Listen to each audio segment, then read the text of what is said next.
काहो को पीर,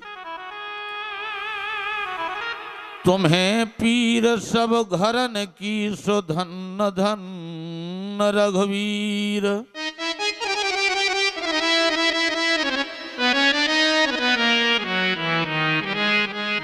कबीरा यह मन मलिन है धोए न छूटे रंग, और के छूटे सतसंग में के संतन के संग। जाने न देना धर्म करना लोभ मत धन धाम का, उद्धार में ही जाता रहा फिर धन रहा किस काम का।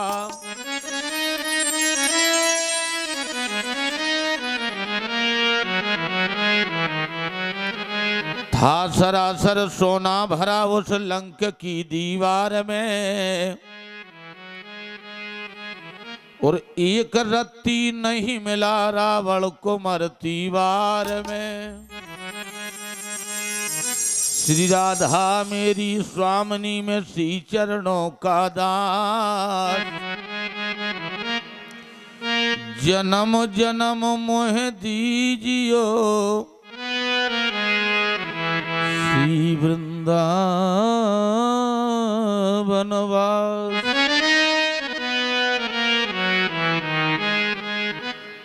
जनक नंदनी के पद कमल सुषमा भरे महान, और माँ तो अंजनी के सुवन जय जय श्री हनुमान।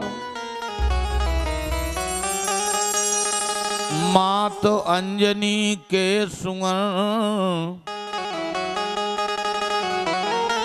जय जय श्री हनुमान।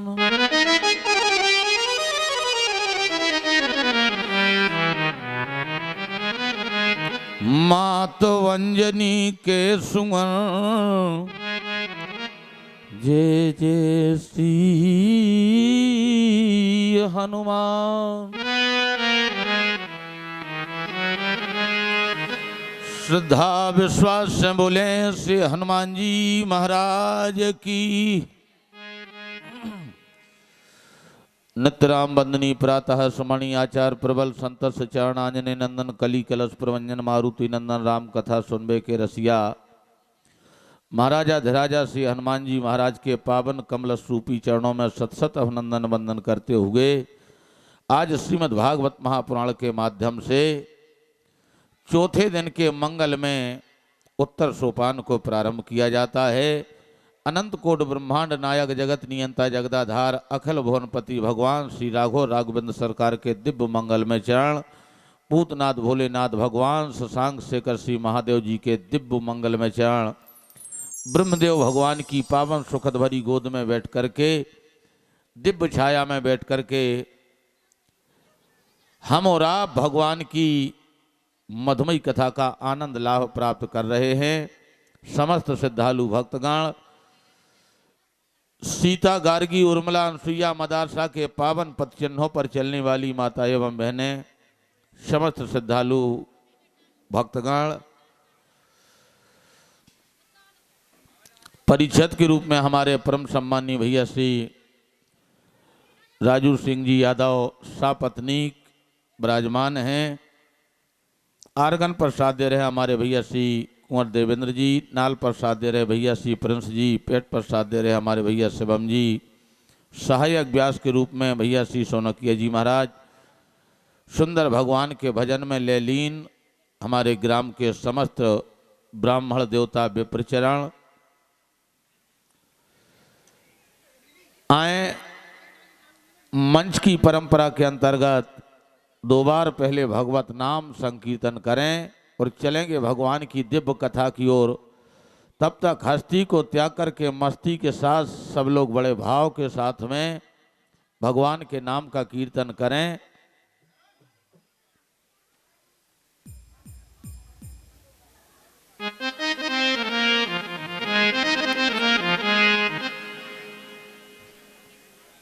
बस अब बातें नहीं करने।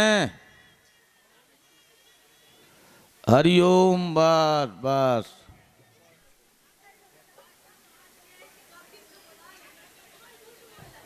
हैं भैया पावन परम पुनीता भजो रे बनो श्री राम सीता। पावन परम पुनीता भजो रे बनो श्री राम सीता। पावन परम भजो रे बनो श्री राम सीता। पावन परम पुनीता भजो रे बनो श्री राम सीता।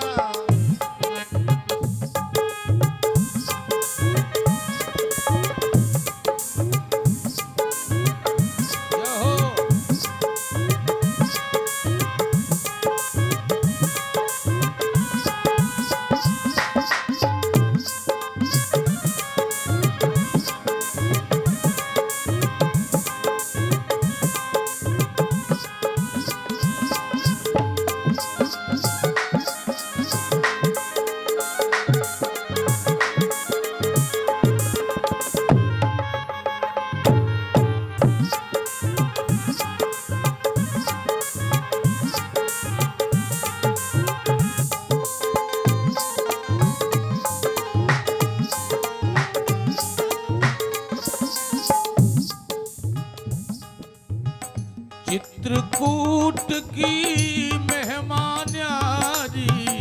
चित्रकूट की मेहमान यारी। चित्रकूट की मेहमान यारी। चित्रकूट की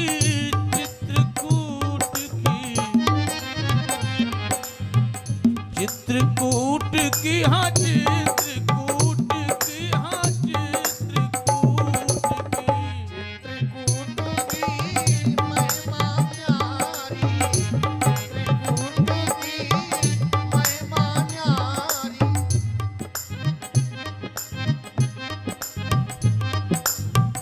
बास करो जहाँ अवध बिहारी। बास करो जहाँ अवध बिहारी। बास करो जहाँ अवध बिहारी। जीवन सुखों में बीता। जीवन सुखों में बीता भजो रे बनो श्री राम सीता। पावन परम पुनीता भजो रे बनो श्री राम सीता। पावन परम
तुलसी बाला मीक गुनियागर। तुलसी बाला तुलसी बाला मीच दुनियागर।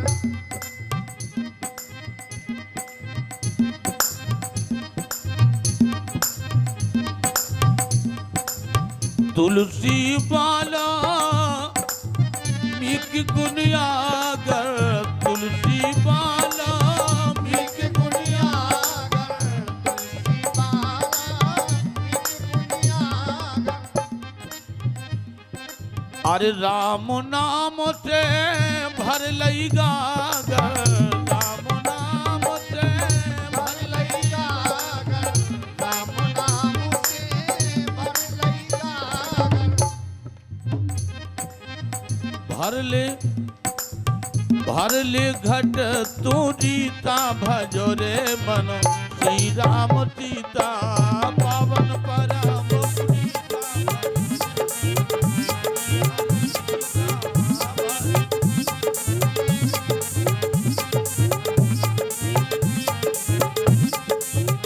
पावन परम पुनीता, भजो रे मन श्री राम सीता।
धन धाम दारा उच्च कीर्ति का सितारा सारा, और ईश्वर प्रमेय मोह संप्रदाय क्या रखा। देह दुतहीन हुई केस सब मलिन सारे, और इंद्रियां भी हो गई तो निरुपाय क्या रखा।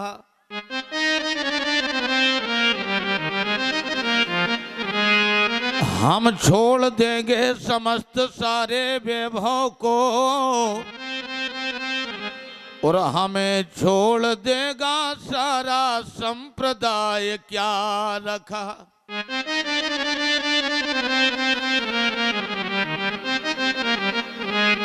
भजले श्री राम नाम, भजले श्री राम नाम, और राम नाम के सिवा और अब क्या रखा।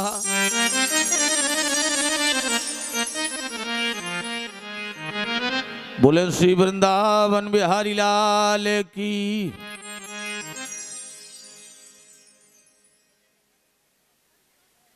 बस बस उतहीं बैठ जाओ, उतहीं बैठ जाओ, उतहीं। कहाँ जा रही ये डोको, कहाँ जा रही हैं? हाँ हाँ हाँ, देखो देखो। अपम गौरी निरंतर विभूषित वाम भागम, नारायण प्रिय मनंग मदापहारम, वाराणसी पुरपत्यम भजबे सुनाथम।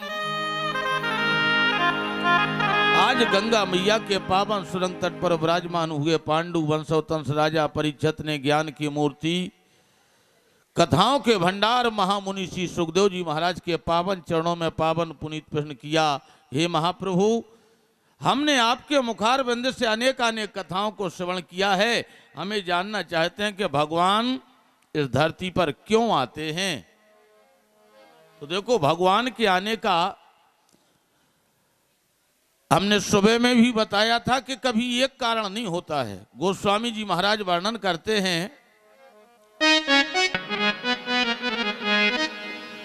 आरे बोले राम जन्मों के भैया हेतु अनेका,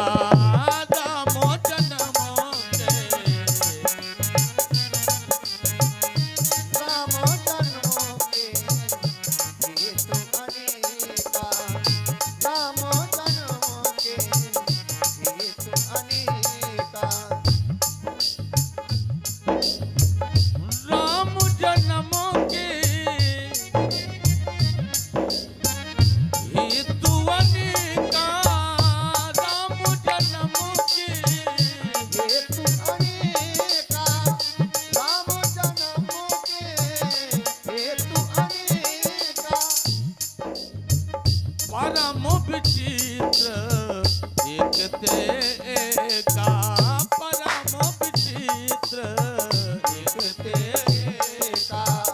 परम विचित्र एक तेरा। भगवान के जन्म के अनेक कारण होते हैं, लेकिन भगवान के चाहे जन्म के जितने कारण हों, भगवान का तो सिर्फ एक नाता है, मानव एक भगत कर नाता। भगवान कहते हैं सो केवल भक्तन हित लागी, परम कृपाल प्रणत अनुरागी। बस कोई व्यक्ति हमारा भक्त बन जाए, हमारा संबंध हमारा नाता केवल भक्त से होता है। आए चलते हैं ऐसी पावन सद्भावना की तरफ।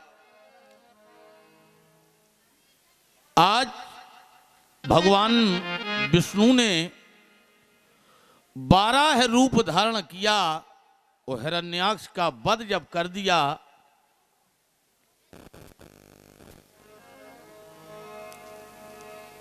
तो हिरण्याक्ष का बड़ा भाई हिरण्यकश्यप, अब इसने अपने भाई के वध की सूचना सुनी अपने कानों से, तो महाराज अंदर जावे बाहर आवे, अपने पैर के नाखूनों से धरती को करोचे, अपने दांतों से अपने ओंठों को चबाए। इतना क्रोधित है, इतना क्रोधित है कि पूरे संसार को हम उलट पलट कर दें, लेकिन हमारे भाई को मारने वाला कोई साधारण व्यक्ति तो होगा नहीं। अपनी बहू रानी को समझाया, छोटे भाई की पत्नी रुषा भानु को, बेटी एक बात सुनो। आरे बोले चिंता बुधस्य जातम तिरोधनम में, तुम चिंता छोड़ो, आंसू मत बहाओ। अपने 8 भतीजों को समझाया, जो हिरण्याक्ष के 8 बेटे थे, रुषा भानु के 8 बेटे थे, बेटा तुम चिंता मत करो, तुम्हारे पिता का बदला खून का बदला खून होगा। उस विष्णु का जब तक मैं वध नहीं कर दूंगा, उसको मृत्यु का दंड नहीं दे दूंगा, तब तक मैं चैन की सांस लेकर के नहीं बैठूंगा। मन में विचार किया, लेकिन विष्णु का वध करने के लिए ताकत होना चाहिए, बल होना चाहिए, तब तो विष्णु का वध हो सकेगा। ताकत तो मेरे पास है, लेकिन इतनी ताकत नहीं है। जिसने हमारे भाई का वध किया है वो तो बहुत ताकतवर होगा। या हमारा भाई पूरी पृथ्वी को उठाकर के पाताल ले जा सकता है, और ऐसे हमारे बलधारी भाई को मारने वाला कोई कमजोर व्यक्ति तो होगा नहीं। हिरण्यकश्यप ने मन में विचार किया कि ऐसे विष्णु का वध करने के लिए हमें किसी देवी देवता की साधना करना पड़ेगी, तपस्या करना पड़ेगी, तब हम उसका वध कर पाएंगे। बस मन में संकल्प बनाया, और मन में संकल्प बना करके महेंद्र पर्वत की ओर बढ़ा, मद्राचल पर्वत की ओर बढ़ा। वो मद्राचल पर्वत की गहन गुफा में गया, वो जाकर के विचार करने लगा कि साधना किसकी करें, तपस्या किसकी करें। विचार आया, वरदान देने में तो केवल एक ही देवता समझ में आ रहे हैं, बोलो कौन? बोले नमाभि समीशान अरे निर्वाण रूपम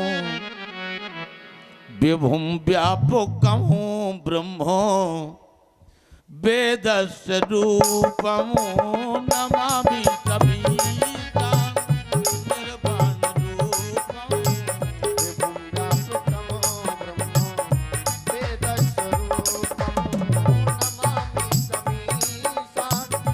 निर्वाण रूपम विभुं व्यापकं ब्रह्म वेदस्य रूपं नमामि समीशान निर्वाण रूपं विभुं व्यापकं ब्रह्म वेदस्य रूपं नमामि समीशान निर्वाण रूपम विभुं व्यापकं ब्रह्म वेदस्य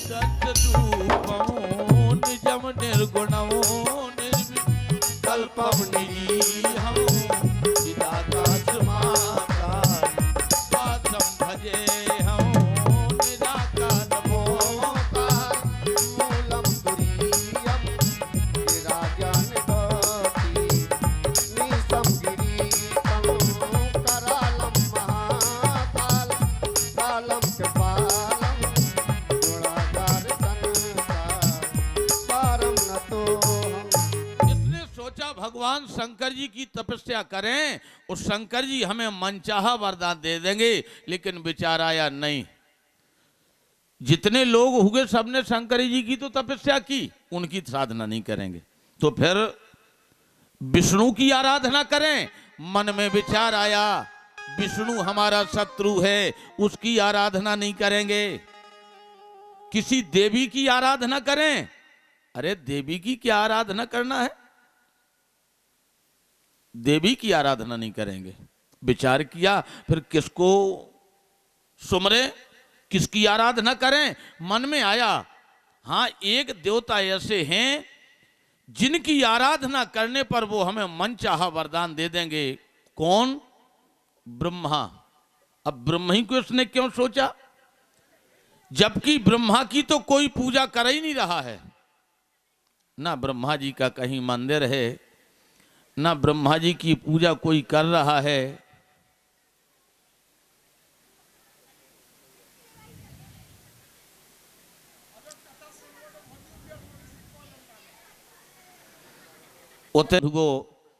इसने विचार किया, और देखो हम एक हाथ जोड़ करके सबसे निवेदन कर रहे हैं, चाहे हम कि ब्रह्मा की तपस्या करें। ब्रह्मा की पूजा आज तक किसी ने नहीं की, और अगर जिसकी पूजा कोई ना करे उसकी पूजा हो जाए तो वह तो मनचाहा वरदान दे ही देगा। बस एक सिद्धांत बना लिया। मदराचल पर्वत की गहन गुफा में गया, और महाराज यह तो आसन लगा लिया इसने। वो आसन कैसा, बैठ करके साधना की ना, खड़े होकर के साधना की ना जी, दोनों पैरों से खड़ा हुआ ना, एक पैर से खड़ा हुआ ये भी नहीं। हिरण्यकश्यप अपने दाहिने पैर के अंगूठा से खड़ा हुआ, केवल अंगूठा से। और इसने बस ब्रह्मा जी की आराधना करना प्रारंभ कर दी। ओम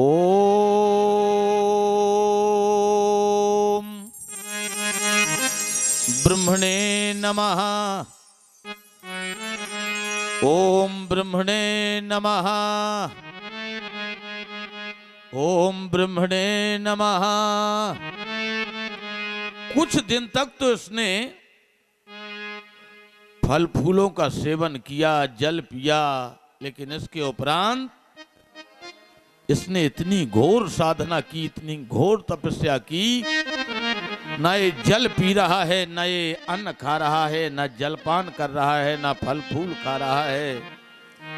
इसने अन्न जल सब कुछ त्याग दिया, केवल दाहिने पैर के अंगूठे से खड़ा होकर के इसने जिस समय भगवान ब्रह्मा की तपस्या की, 1 दिन बीता, 2 दिन बीते, 4 दिन बीते, 10 दिन बीते, 1 महीना बीता, 1 वर्ष बीता, 2 वर्ष बीते, 4 वर्ष बीते, 6 वर्ष बीते, 8 वर्ष बीते, 10 वर्ष बीते, 15 वर्ष बीते, 25 वर्ष बीते। महाराज 50 वर्ष बीते।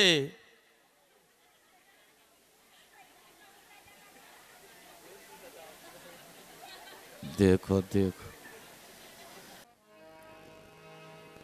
अरे हरि भज लो,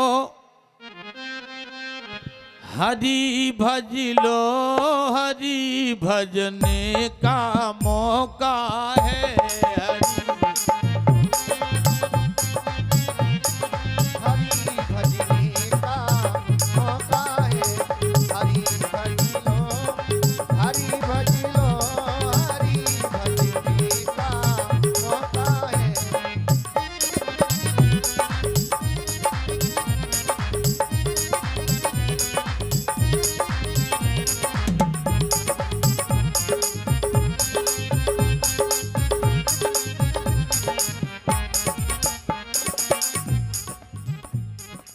हरि भज लो, हरि भज लो, हरि भजने का मौका है। सभी भज लो, सभी भज लो, सभी भजने का मौका है। हरि भज लो, हरि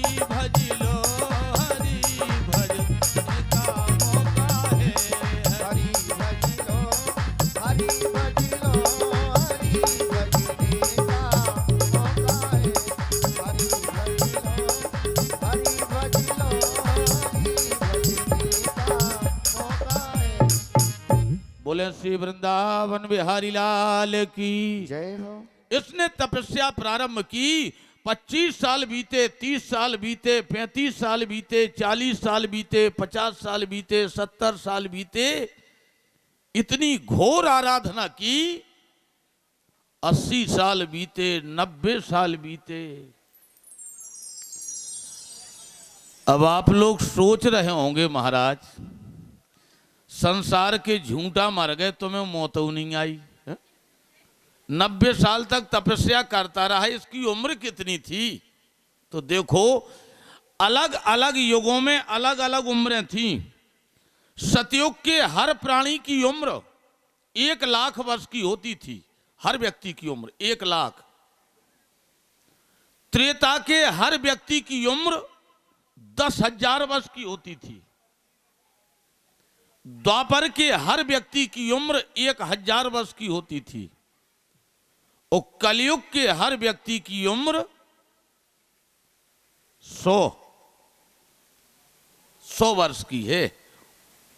अब कई लोग कहने लगते, महाराज हमारे पिताजी तो 103 साल के हो गए, हमारे 103 साल के हो गए। उनसे पूछो का भैया कब है मरे? वे बोले महाराज जो तो हम नहीं बता सकत, लेकिन जब हम सवेरे जगे मिले तो वे तो अदवान में फंसे मिले। अब कहो 3 साल पहले मर गए हो, तुमने देखो आज है। माता पिता को हम और आप अपने घर से बाहर डाल देते हैं। कई हमने देखे हैं, जब उनका चौथापन आता है, ऐसी व्यवस्था के अंतर्गत, अन्यथा हर मनुष्य की उम्र 100 वर्ष की है। और इसने महाराज 100 साल तक तपस्या की, इतनी घोर तपस्या। नमो ब्रह्मांड विद्महे जाताम ब्रह्मांड देव्यै नमः। ओम ब्रह्मणे नमः, ओम ब्रह्मणे नमः। 100 साल के बाद भगवान श्री ब्रह्मा का सिंहासन हिला। और जैसे ही ब्रह्मा का सिंहासन हिला, इतनी घोर तपस्या। दाहिने पैर के अंगूठे से खड़ा है, केवल एक पैर के। इसके शरीर में ना तो चमड़ी रही, ना मांस रहा, ना खून रहा, केवल हड्डियां हड्डियां बची। पूरे शरीर में मिट्टी लग गई, दीमक लग गया। जब इतनी घोर साधना की, ब्रह्मा जी का सिंहासन हिल पड़ा। अरे जाओ जाओ, भगाओ नहीं तो जेलर का सब, हल्ला ना करियो। ब्रह्मा जी का सिंहासन हिला। ब्रह्मा जी अपने ब्रह्मलोक से बाहर निकले। जैसे ही देखा, अरे ये हमारा सिंहासन क्यों हिल रहा? वो निकल के बाहर आए तो आवाज सुनाई दे रही है, ओम ब्रह्मणे नमः, ओम ब्रह्मणे नमः। ब्रह्मा जी बोले किस्मत ही खुल गई हमारी तो। आज तक किसी ने पूजा नहीं की, आज ये पहला भक्त मिला है। ऐसे भक्त को हम मनचाहा वरदान देकर के आएंगे। बस महाराज ब्रह्मा जी ने अपना हंस निकाला। वो हंस पर सवार होकर के ब्रह्मा जी चले। तो महाराज चल करके आवाज की ध्वनि, आवाज का सहारा पाते पाते पाते पाते पाते पाते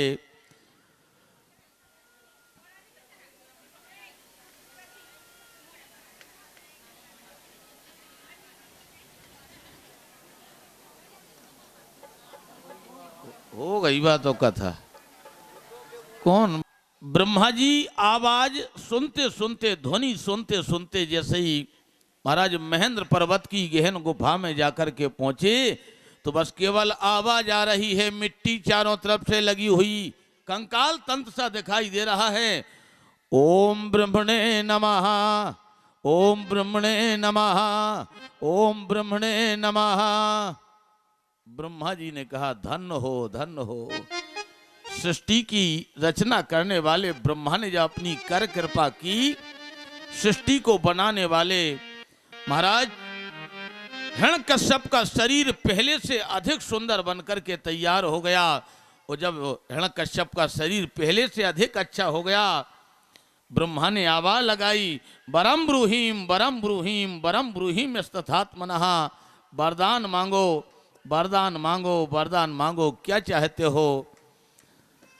हिरण्यकश्यप ने जाकर के महाराज वहीं से दूर से प्रणाम किया, हे गुरुदेव प्रणाम।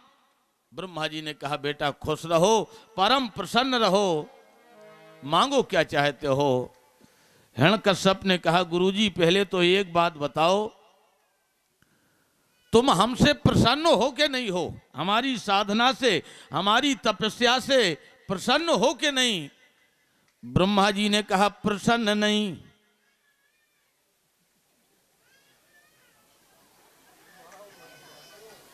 हम प्रसन्न नहीं, परम प्रसन्न हैं, मांगो क्या चाहते हो। हिरण्यकश्यप ने पहले तो बस केवल एक ही बात मांगी, गुरुदेव हमें दे दो। बोले क्या? बोले हम काहू के अरे मरे है न मारे। राक्षसों ने जब जब साधना की, जब जब तपस्या की, बस केवल एक ही वरदान मांगा कि हम मरे ना, हम मरे ना। ब्रह्मा जी बोले, ओ भैया तुम्हारी जे हो जाए तुम्हारे पांव पर है, ऐसा वरदान तो महाराज सृष्टि के खिलाफ है, ऐसा वरदान मत मांगो कि हम काहू के मरे न मारे। ऐसा तो सिद्धांत ही नहीं है, ऐसा तो नियम ही नहीं है। हिरण्यकश्यप ने कहा, गुरुजी अभी आप कह रहे थे कि तुम जो मांगोगे हम तुम्हें देंगे, और अगर तुम इतना नहीं दे सकते हो तो आप जा सकते हो, हम किसी और देवता की साधना कर लेंगे और की तपस्या कर लेंगे। ब्रह्मा जी ने मन में सोचा, बुढ़ापे में एक ही तो चेला में लो, और अगर हम एक ही वरदान नहीं दे रहे तो आज के बाद और को गोल लगाए ना पूछे, वैसे ही ना पूछत तो जैसे तैसे एक चेला मिला, और अगर हम इसी को वरदान नहीं दे रहे तो अब आज के बाद कोई नहीं पूछेगा। अब ब्रह्मा जी गिड़गिड़ाने लगे, भैया हम हाथ जोड़ रहे, कान पकड़ रहे, वरदान केवल जो भर न मांगो तुम। हिरण्यकश्यप ने कहा, अगर तुम में ताकत है तो ये वरदान दो, अन्यथा अपने घर जाओ, हम और देवता की तपस्या 100 साल और कर ले हैं काऊ की। ब्रह्मा जी मन में सोचने लगे कि आज के बाद हमारी पूजा बंद हो जाएगी। हे हिरण्यकश्यप, बस केवल ये वरदान ना मांगो, थोड़ा सा कम कर लो। हिरण्यकश्यप ने कहा, अगर तुम ज्यादा गिड़गिड़ा रहे हो, ज्यादा विनम्र हो रहे हो, तो हम थोड़ा सा कम कर रहे हैं, लेकिन इसके बाद कम नहीं होगा। हिरण्यकश्यप ने मन में सोचा, केवल इतनो भर न मांगे जो कि हम काहू के मरे न मारे, फिर जो मांगने हो सो मांग ले, हम दे देंगे, सृष्टि की रचना करने वाले। इसने मांगना प्रारंभ किया, गुरुदेव हमें दे दो। बोले क्या? बोले दिवस न रात्र न गगनधरायाम, हम दिन में न मरे, हम रात में न मरे, हम ऊपर न मरे, हम नीचे न मरे। ब्रह्मा जी बोले तथास्तु। हिरण्यकश्यप बोले, पहले पूरा सुनो तो, अभी कौन पूरा हुआ? अच्छा अभी और कमी है? बोले हाँ हाँ। बोले दिवसौ न रात्रौ न गगनधरायाम, अरे अस्त्रम न शस्त्रम न पशुम न पक्षिम, हम दिन में न मरे, हम रात में न मरे, हम ऊपर न मरे, हम नीचे न मरे, द्वारम न गेहे, हम बाहर न मरे, हम भीतर न मरे, हम अस्त्र से न मरे, हम शस्त्र से न मरे, हम देवी से न मरे, हम दानव से न मरे, हम यक्ष से न मरे, हम मनुष्य से न मरे, हम पशु से न मरे, हम पक्षी से न मरे। ब्रह्मा जी बोले तथास्तु। बोले रख, अभी पूरा हो जाने दे। ब्रह्मा जी बोले ओ भैया तुम्हारी ये हो जा, और बचा? बोले अभी तो बहुत शेष रहा, हम ब्रह्मा से न मरे, हम विष्णु से न मरे, हम शंकर से न मरे, हम देवी से न मरे, हम दानव से न मरे, हम गाय से न मरे, हम भैंस से न मरे, हम घोड़े से न मरे, हम हाथी से न मरे, हम बंदूक से न मरे, हम भाला से न मरे, हम बर्छी से न मरे, हम तलवार से न मरे, हम राइफल से न मरे, और तो ठीक 12 मास परताम, हम 12 महीने में न मरे। ब्रह्मा जी बोलो भैया तुम्हारी जो हो जाए, तुमने कम कहां करो, है? तुम्हारा तो वही रहा कि हम काहू के। हिरण्यकश्यप ने कहा अगर देना है तो इतना वरदान दो, और नहीं देना है तो अपने घर जाओ, हट यहां से भाग। ब्रह्मा ने मन में सोचा कि अगर नहीं दे रहे हैं तो आज के बाद हमें कोई नहीं पूछेगा। बस महाराज ब्रह्मा जी ने आंखें बंद की, सृष्टि की रचना करने वाले दोनों हाथ आगे बढ़ाए, तथास्तु तथास्तु, तुम्हारा मनोरथ पूर्ण हो, तुम्हारा कल्याण हो हिरण्यकश्यप, तुम्हारा कल्याण हो, हमने वरदान दिया।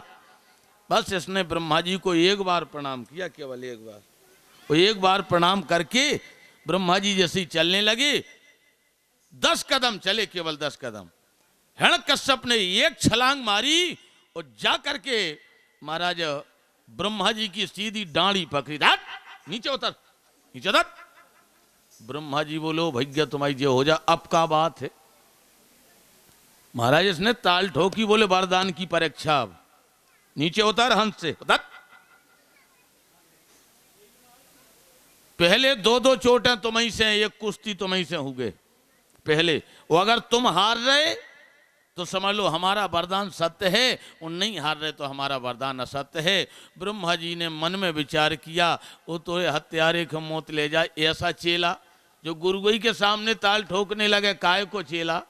महाराज ब्रह्मा जी ने कान पकड़े, हाथ जोड़े, भैया तुम जीते हम हारे। बस हिरण्यकश्यप समझ गया कि हमारा वरदान सत्य है। ब्रह्मा जी घर आए, ब्रह्मलोक में आकर के पश्चाताप करने लगे, लेकिन अब पछताने से हो क्या रहा है, अब तो जो होना था हो ही गया।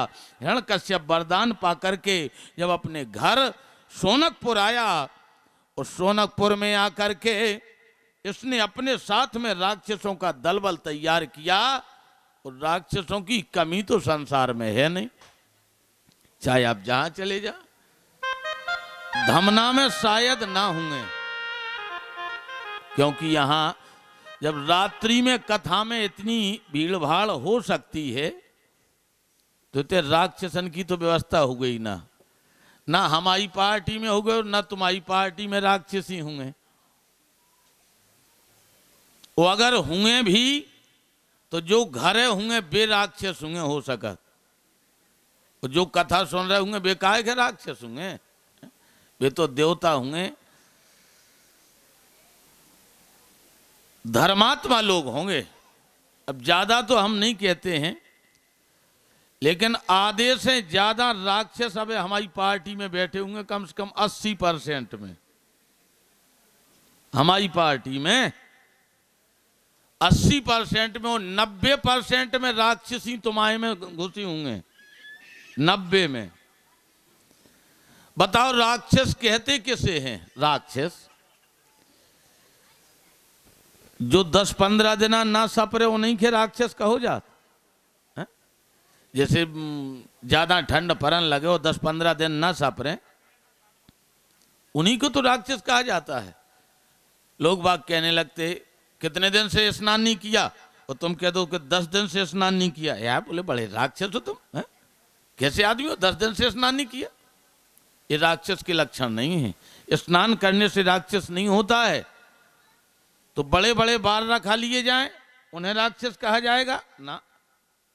बड़े बड़े नाखून रखा लिए जाएं, उनको राक्षस कहा जाएगा ना? राक्षसों की एक परिभाषा है, गोस्वामी जी बताते हैं। राक्षस किसे कहते हैं? अब देखना,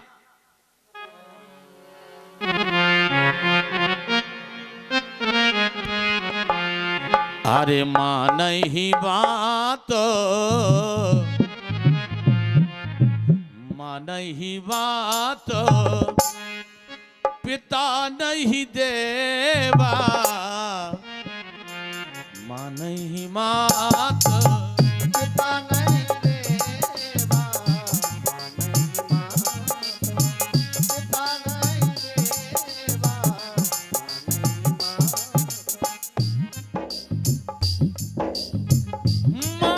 नहीं माता पिता नहीं देवा साधन सन करो वही देवा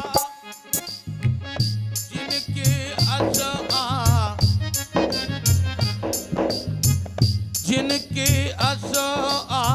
चरण भवानी ते निश्चर जा नह सम प्राणी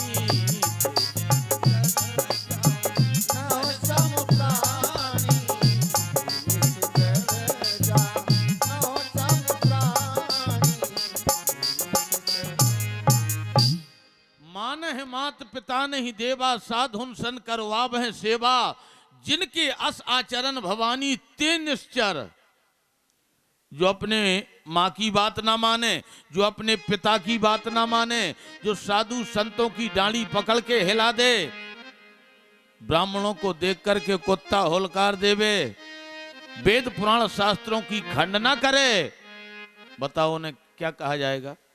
हम नहीं कहते, गोस्वामी जी कहते हैं मान है मात पिता नहीं देवा साधुन सन करवाव है सेवा जिनके अस आचरण भवानी ते निश्चर उनका नाम राक्षस है।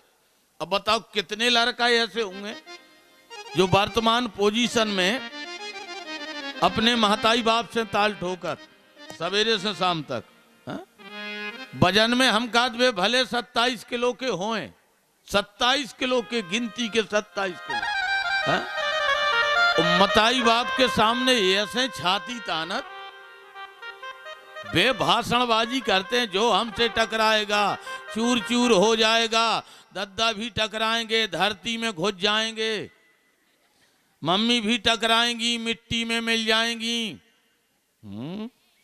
घरवाली टकराएगी, हम बिल्ली बन जाएंगे।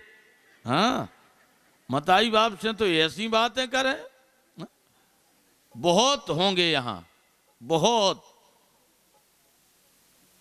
कथा केवल ये मार्गदर्शन देती है, हम और आपको शिक्षा देती है। कथा को सुनकर के हम और आप कथा पर चलें तब तो कथा ठीक है, अन्यथा हाहा हू में अगर निकाल दी तो फिर तो जीवन ही बेकार है। ये सबसे बड़ा धर्म है माता पिता की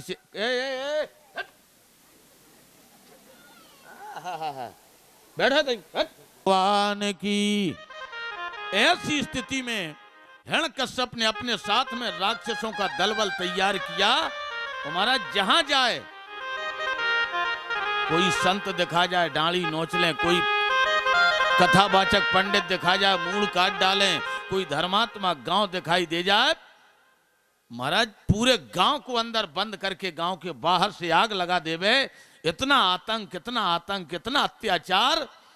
देवताओं को कई बार इसने खरीदा, देवता बेचारे प्राण बचा के हा करें। कई बार देवता लोग भगवान के यहां गए, प्रभु कुछ तो करो, प्रभु कुछ तो करो। भगवान बोले हम करें तो करें क्या, हमें पता भी नहीं है कि किसने इसको वरदान दिया, कैसा वरदान दिया, कैसे मरेगा। तब तक समय बीतता चला गया। हिरण्यकश्यप की जो रानी थी, इसकी रानी को चौथा गर्भ था पेट में, 6 महीने का, किसी किसी कथा में 5 महीने का। बंधुओं, इतना आतंक। भगवान विष्णु ने कहा देवताओं से आज एक गोष्ठी की जाए, एक मीटिंग की जाए, हमारे यहाँ समस्त देवी देवताओं को बुलाया जाए, किसने इसको वरदान दिया है, कैसा वरदान दिया है, कैसे मरेगा, पहले ये तो पता चले। गोष्ठी हुई, पूरे देवता पहुंचे, भगवान शंकर जी, इंद्र भगवान, वरुण जी, पवन जी, अग्नि जी, ब्रह्मा जी, जितने भी 33 करोड़ देवी देवता थे, सब के सब भगवान विष्णु के यहाँ सुंदर व्यवस्था, सबको उचित स्थानों पर बिठाला। सबसे पहले बैठे हैं भगवान विष्णु ऊंचे सिंहासन पर, विष्णु से थोड़ा नीचा सिंहासन शंकर जी का, उनसे थोड़ा नीचा ब्रह्मा जी का, लान से इंद्र भगवान, अग्नि देवता, पवन देवता, वरुण देवता, वायु देवता, तमाम देवी देवता बैठे। भगवान विष्णु ने पूछा, ए भैया, सब लोगों को इसलिए इकट्ठा किया कि हिरण्यकश्यप का आतंक धरती पर बहुत बढ़ रहा है। देवता बोले, महाराज हम लोग तो बड़े हैरान हैं, बड़े परेशान हैं, स्वतंत्रता से घूम ही नहीं पा रहे। वरदान किसने दिया? भगवान विष्णु ने हाथ जोड़े शंकर जी के सामने, महाराज क्या वरदान दे दिया चेला को? शंकर जी खड़े हो गए, प्रभु हमने वरदान नहीं दिया। विष्णु भगवान बोले, तुमने वरदान नहीं दिया? वरदान लेने देने का काम तो तुम्हारा ही है केवल। शंकर जी बोले, हमने नहीं दिया। ए इंद्र, क्या वरदान दे दिया तुमने हिरण्यकश्यप को? बोले, महाराज ना हमने हिरण्यकश्यप को दिया और न कभी किसी को दिया और न कभी जीवन में किसी को कभी वरदान देंगे हम। ये तो बड़ा स्वार्थी था। ए पवन देवता, ए अग्नि देवता, ए वरुण देवता, ए वायु देवता, सबके सब देवता कहने लगे, बोले प्रभु हमने वरदान नहीं दिया। अब ब्रह्मा जी का शक ही नहीं था किसी को। ब्रह्मा जी जबकि दूसरे नंबर पे बैठे थे, भगवान विष्णु जानते थे इनकी कोई पूजा ही नहीं करता है, ये वरदान क्या देंगे? जब पूरे देवी देवताओं से पूछ लिया भगवान ने, किसी देवता ने नहीं कहा कि हमने वरदान दिया। और ब्रह्मा जी तो चारों मुंह लटकाए बैठे, जैसे महाराज 3-4 दिन से पर या चढ़ो हो। भगवान विष्णु ने आखिरी में पूछा, हे पितामह क्या बात है, तबीयत खराब है? ब्रह्मा जी बोले, हाँ। फिर कारण क्या है? किसी ने कुछ कह दिया? बोले, ना। तो ऐसा तो नहीं, तुमने हिरण्यकश्यप को वरदान तो नहीं दे दिया? ब्रह्मा जी बोले, हाँ। विष्णु भगवान बोले, अरे तुम्हें लेने देने का काम कब से करने लगे? ब्रह्मा जी बोले, प्रभु एक ही चेला में लो, बुढ़ापे में चेला में लो, हमने तो दे दिया है। विष्णु भगवान बोले, दे दिया तो कोई बात नहीं। अब विष्णु भगवान ने मन में सोचा कि थोड़ा बहुत वरदान दिया होगा, अरे कोई बात नहीं, वो तो वरदान तो लेने देने वाली बात ही है, दे दिया तो कोई बात नहीं। लेकिन एक बात बताओ ब्रह्मा जी, क्या वरदान दे दिया? बोले, प्रभु सब कछु दे। अरे आखिर बता नहीं सकते? बोले, प्रभु दिन में न मरे, रात में न मरे, भीतर न मरे, बाहर न मरे, ऊपर न मरे, नीचे न मरे, अस्त्र से न मरे, शस्त्र से न मरे, देवी से न मरे, दानव से न मरे, यक्ष से न मरे, गंधर्व से न मरे, तुमसे न मरे, हमसे न मरे, इनसे न मरे, 12 महीनन में न मरे। विष्णु भगवान को बड़ा क्रोध आया, फिर कैसे मरे? ब्रह्मा जी बोले, प्रभु जैसे मरे सो अब तुम जानो। भगवान विष्णु बैठ, जैसे मरे सब कुछ तो दे दिया तुमने। पूरे देवता घबरा गए, प्रभु तो क्या फिर वो मरेगा नहीं? भगवान विष्णु बोले, मरेगा, क्यों नहीं मरेगा? जिसने संसार में जन्म लिया उसे मरना पड़ा है, चाहे वो कोई भी हो, चाहे जितना अमरता का वरदान पा गया हो। जब रावण जैसा अमृत पीने वाला व्यक्ति मर सकता है तो हिरण्यकश्यप की तो औकात ही क्या है, मरेगा। लेकिन एक बात सुनो, भगवान विष्णु ने सोचा हिरण्यकश्यप की जो रानी कयाधु है, 4-6 महीने का गर्भ उसके पेट में पल रहा है। अगर रानी कयाधु को कोई ब्रह्म ज्ञान की कथाएं सुना देवे और वह बालक राम भक्त होवे, वो हमारी भक्ति करेगा, हिरण्यकश्यप उसको सताएगा, मारेगा, पीटेगा, हम उस अपने भक्त की रक्षा के लिए चले आएंगे, बस मर जाएगा। लेकिन ब्रह्म ज्ञान की कथा कयाधु को सुनाए कौन? तो देवताओं के गुरु महाराज बृहस्पति जी बैठे थे। बोले, महाराज कथा तो हम ही सुना दे हैं, लेकिन बोले अब हरण करके तो ले आए कोई। अब हरण करना, हिरण्यकश्यप के डर से तो महाराज पूरे देवता छिपे छिपे फिरते थे। अब देवता एक दूसरे से कहे, तुम चले जाओ, वो कहेगा तुम चले जाओ, हम कहे चले, तुम ही चले जाओ। अब बताओ, जो वहां जाएगा वो लौट करके वहां से वापस आएगा? नहीं आ पाएगा। भगवान विष्णु बोले, तुम लोगों में से कोई नहीं जा पाएगा। अगर जाने वाले हैं तो सिर्फ एक। बोले कौन? बोले जयति जयति माया म्यस्य काया धवस्ते बचन रचन में कहूं केवलम चाकलइयो।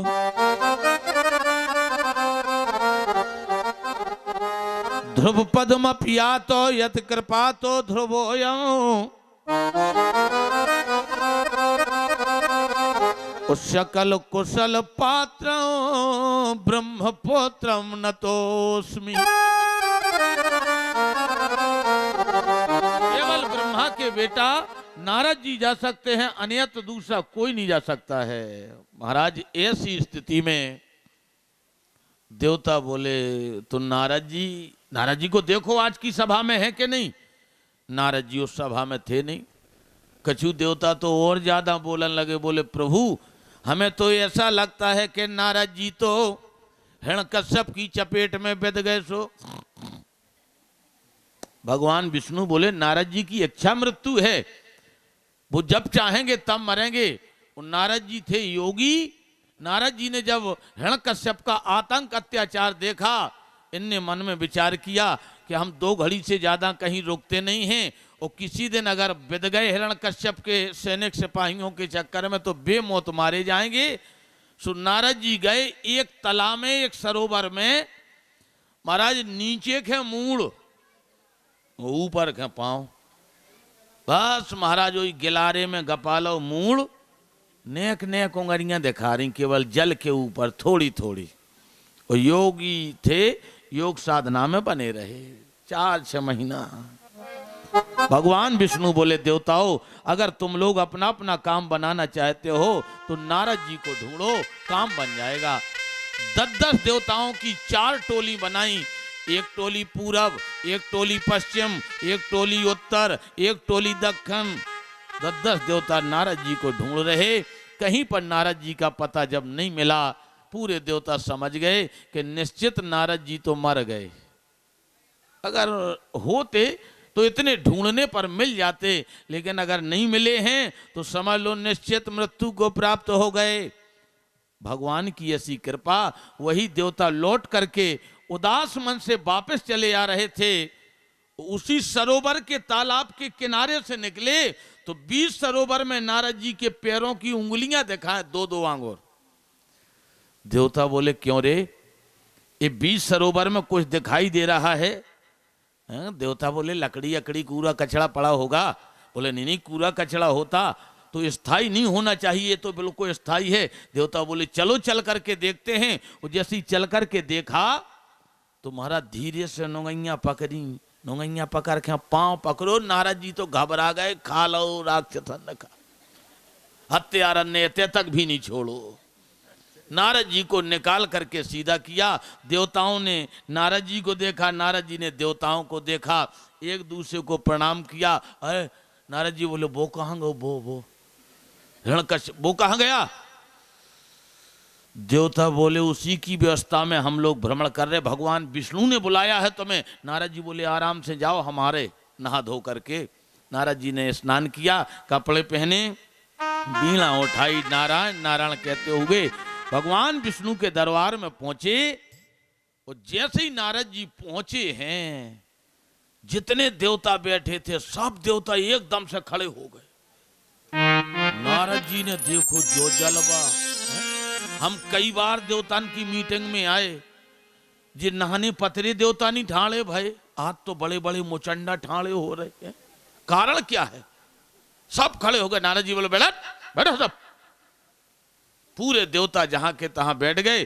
और नारद जी जिस देवता के बगल से निकले, वही देवता महाराज नारद जी के गले में एक माला पहरा है। नारद जी बोले इतना जोरदार पूजन है, कारण क्या है? वो देवता तो है स्वार्थी।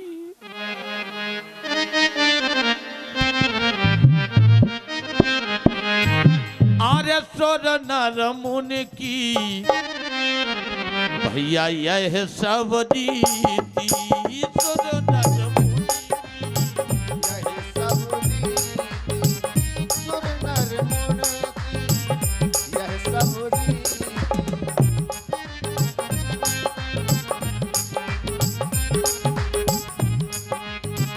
स्वार्थ लाग करन सब प्रीति स्वार्थ लाग करन सब प्रीति गुरु नर मुनि यही सब रीति। और भगवान के जन्म की मंगलमयी बेला में हमारे भैया श्री हरनारायण सिंह हन्नू कुशवाहा जी भगवान के चरणों में 101 रुपया समर्पित कर रहे हैं और 50 रुपया हमारे भैया श्री दिनेश कंडक्टर धमना वाले और 50 रुपया हमारे भैया श्री विकास दुबे जी महाराज ये 51 रुपया भगवान के जन्म में सब प्रेम भेंट कर रहे हैं। पूरे देवता स्वार्थी, जिस देवता के बगल से निकले वही देवता नारद जी के गले में माला। अग्नि देव, पवन देव, वरुण देव, वायु देव, सब देवता ने और आगे बढ़े तो महाराज नरेंद्र मोदी बैठे थे, देवताओं का राजा इंद्र। जैसे अपने भारत देश के राजा नरेंद्र मोदी है ना, तो वो देवताओं के राजा थे। देवताओं के राजा खड़े हो गए और महाराज नारद जी के गले। नारद बोले अबे तुझे हल्के हल्के छोटे मोटे पैरा रहते, अब तुझे बड़े बड़े मुचंडा पैराऊं लगे, खतरा। और आगे बढ़े, भगवान शंकर जी बैठे थे। शंकर जी ने एक बड़ी भारी माला उठाई और नारद जी के गले में पहना दी। नारद जी बोले हैं। और आगे बढ़े, इनके पिताजी ब्रह्मा जी बैठे थे। ब्रह्मा जी ने एक बड़ो भारी हार उठाओ उस लड़का के गले में। नारद जी बोले हो का गो, आज तो दद्दऊ माला डाल रहे हैं? बाप लड़का के गले में माला डाल रहे, बताओ खतरा तो है। और आगे बढ़े, जैसे भगवान विष्णु के पास पहुंचे, भगवान विष्णु ने बड़ा भारी हार उठाया, बड़ा भारी, और नारद जी के गले में डारन लगे। तो नारद जी ने पकड़ लो, प्रभु प्रभु बस बस बस। भगवान बोले माला पहल पहल पहल। नारद जी बोले पहले एक बात बताओ, जो बलि को बकरा सच कहाँ खिलाने रहो है? बात का है? भगवान बोले पहले माला माला पहन लो, माला पहन लो। नारद जी बोले सुनो, तुमने बा माला तो हमें पैरन नहीं दी, जो उनसे हमारी गिरस्ती बन रही थी विश्व मोहिनी वाली। अगर बा पहल लेन देते तो आज परिवार से होते, काहे के हमारे ढकेले पहनते। बा माला तो तुमने पहन ली, और जा माला में आग छुआ दो, हमें नहीं पहनने। भगवान बोले फिर भी पहन लो। जैसे तैसे नारद जी ने माला पहनी। नारद बैठो, काजू खाओगे, किशमिश खाओगे, बादाम खाओगे, दूध पियोगे, चाय पियोगे, समोसा खाओ, क्या खाना है तुम्हें? नारद जी बोले सब में आग ही छुआ दो, हमें कछु नहीं खाना, तुम तो बात बताओ, बात क्या है? भगवान विष्णु ने कहा नारद तुम्हें हिरण्यकश्यप की रानी कयाधु का हरण करना है। नारद जी बोले प्रभु एक बात बताओ, तुम्हें 33 करोड़ देवी देवतन में हमारी के प्राण हो गए या दिखाने? पूरे देवता बोले बाबा जी तुम्हारे पांव पर हैं, चले जाओ, तुम्हारे कौन को अंगाई पचाई क्या बैठो है? कि अगर तुम मर भी जे हो तो तुम्हारे ना तो लड़का रो रहे, ना बिटियां रो रही, ना घरवाली रो रही, चले जाओ। नारद जी बोले हम काहे के चले जाओ, हम नहीं जा रहे। पूरे देवता बोले चले जाओ। संत सरल चित जगत हित, संत तो ऐसा ही होता है जो संसार का कल्याण करे। नारद जी बोले हो गया कल्याण, हम नहीं जा रहे। भगवान विष्णु रो पड़े, नारद एक बार हमारे कहने से चले जाओ। और जब भगवान रोए तो नारद जी तो भगवान के चरणों में गिर पड़े, प्रभु बस हम चले जाएंगे, अब भले ही हम मर जाएं, भले ही हमें मौत मिल जाए, अब हम चले जाएंगे, हमें काम बताओ, काम क्या करना है? नारद तुम्हें काम ज्यादा नहीं करना है, तुम्हें तो रानी कयाधु का हरण करके महेंद्र पर्वत की गुफा में लेकर के आना है, बस इतना काम है। ब्रह्म ज्ञान की कथाएं सुनाना बृहस्पति जी का काम है, तुम्हारा तो केवल हरण करना है। नारद जी ने कहा ठीक है प्रभु, हम इतना काम कर देंगे, फिर ना हमें ढुड़वाइयो।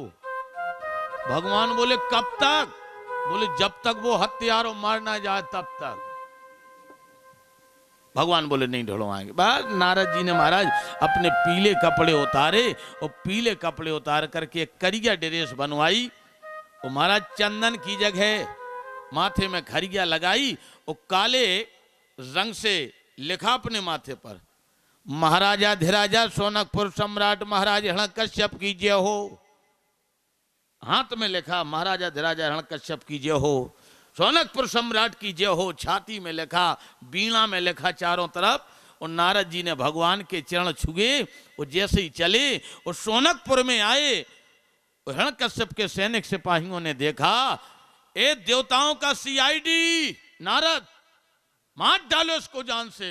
नारद जी बोले लो, भीतर घुसबे को मौका ही नहीं है, तई मार गए। नारद जी तो बड़े चतुर, परम चतुर। नारद जी ने बड़ी जोर से आवाज लगाई, महाराजा धीराजा हिरण्यकश्यप की जय हो, जय हो, जय हो। और हिरण्यकश्यप के कानों में जैसे ही जय हो की आवाज पहुंची, हिरण्यकश्यप ने सुना ये राक्षस लोग अपने जय के बहुत महत्वाकांक्षी होते हैं, जय के बहुत महत्वाकांक्षी। हाँ, उन्हीं के तरफ तुम बस केवल ढड़क जाओ अकेले बस। हिरण्यकश्यप ने कहा, ए सैनिक सिपाहियों, नारद जी को इज्जत के साथ लाया जाए, ये हमारी जय बोल रहा है। नारद जी बोले चलो बच गए। अब जितने देर बचे रहे, लेकिन अबे हाल में बच गए। नारद जी को ले जाया गया, बड़े सम्मान के साथ में हिरण्यकश्यप ने बिठाला। कहिए नारद कैसे हो? अरे बोले महाराज तुम्हारी जय हो जाए, जब से तुम्हारी पंचवर्षी आई तब से हम 52 के तो जलवई हो गए। देखो तो खलरिया 2-2 आंग और ऊपर टंग गई। हम चाह रहे कि तुम्हारे ही राज बनो रहे बस। हिरण्यकश्यप बोले वो तो रह नहीं है, हमें तुम्हारे पिताजी ने जो वरदान दे दिया है अमरता का।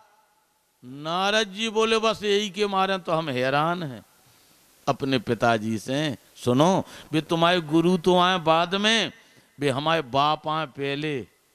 हमारे बाप आए, पिता हैं, और जितनी कमी हमारे पिताजी में है वह कमी तुम नहीं जान सकत। हम उनके लड़का 24 घंटा रहा। अब नारद जी ने वो रंग बनाया, हिरण्यकश्यप हमारे पिताजी के तुम अकेले चेला हो, और हमारे पिताजी ने जो अमरता का वरदान तुम्हें दिया उतनी ताकत हमारे पिताजी के वरदान में है नहीं। बस हम इसीलिए तो सोच रहे हैं कि तुम्हें अमर कर दें। अरे कैसे अमर?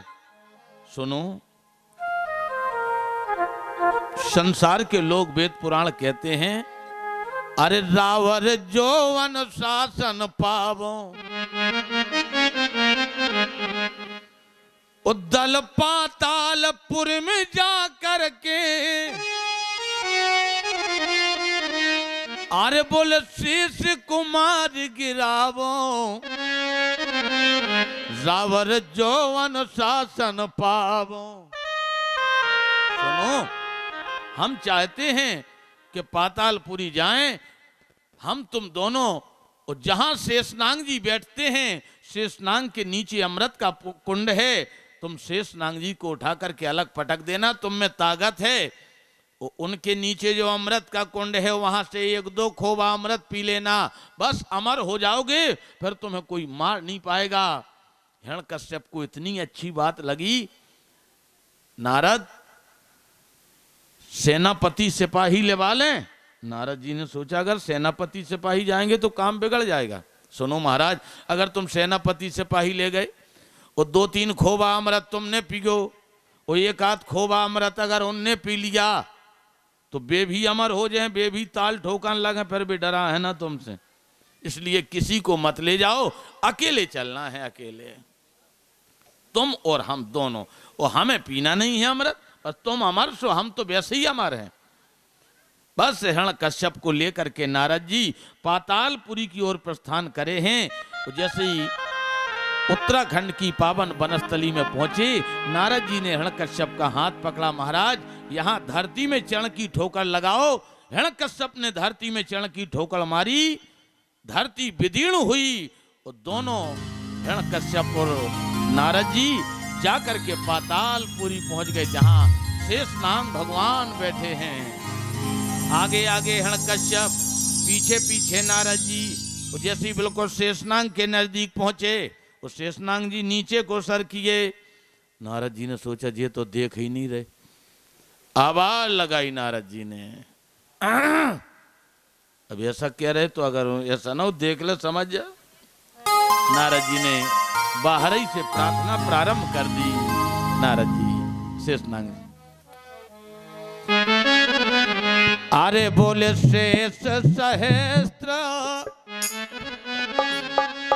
अरे शीश जग कारण सो अवतरे वो भूम भेटार।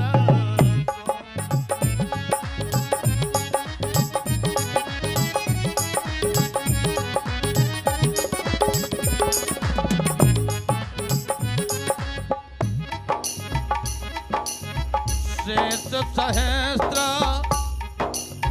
शेष सहस्त्र शीश जग कारण सो अवतरे ओ भूम भेटार। शेष सहस्त्र शेष सहस्त्र।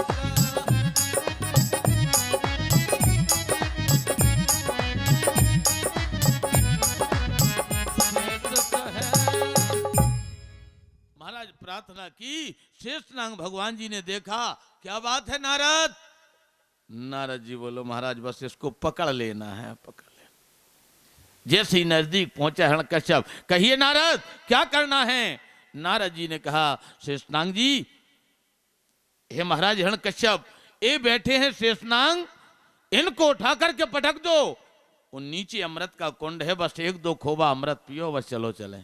जैसे ही यह अभिमानी शेषनाग जी को उठाने के लिए इसने अपने हाथ आगे बढ़ाए, नारद जी ने कहा प्रभु तुम्हारी जय हो, पकड़ लो इसको।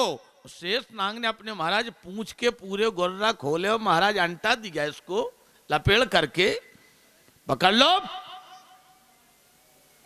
4-6 अंटा लगाए इसने, बहुत ताकत लगाई, लेकिन शेषनाग भगवान के सामने महाराज घुटने टेक गया। नारद जी ने कहा प्रभु पकड़े रहना। शेषनाग जी बोले कितने दिन तक? बोले केवल 15 दिन तक। अब शेषनाग ने जकड़ लिया। हिरण्यकश्यप महाराज गदियां काटे, ए नारद जिस दिन तुम फंस जाओगे उस दिन तुम्हारी चमड़ी उड़ा देंगे, मृत्यु का दंड देकर के तुम्हें मौत के घाट उतार देंगे।